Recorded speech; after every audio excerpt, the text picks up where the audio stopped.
Je suis ingénieur Mohamed Lawan Gaya, ancien ministre et conseiller spécial pour les questions pétrolières du président de la République du Niger.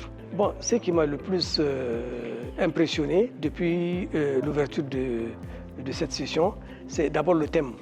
Le thème, c'est l'impact sur les économies africaines des contrats de partage de production.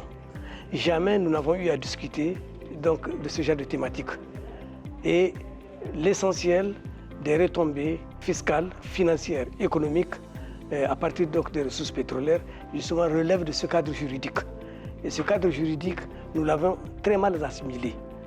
Imaginez-vous, après plus de 10 ans de manipulation donc, de cet instrument, de ce cadre qui est le contrat de partage de production, après la première journée d'hier, j'ai quand même, entre les lignes, lu beaucoup d'insuffisances que j'avais par rapport à ça. Et j'ai appris beaucoup de choses. J'ai appris à partir des échanges que nous avons eus, les communications qui ont été faites, j'ai appris beaucoup de choses qui peuvent être très très importantes pour notre pays.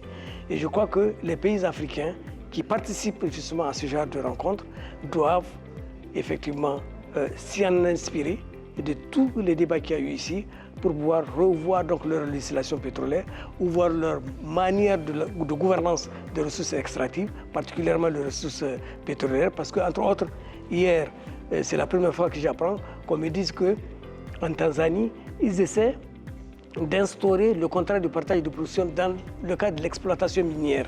C'est une innovation. Et aujourd'hui, je suis en train de réfléchir, de voir est-ce que ce n'est pas une proposition à faire à mon pays? Parce que c'est un pays qui est de transition minière. Ça fait depuis les indépendances que nous exploitons l'uranium, le phosphate, le cuivre, le sel. Donc il y a beaucoup de minéraux que nous exploitons donc, dans le sous-sol de notre pays.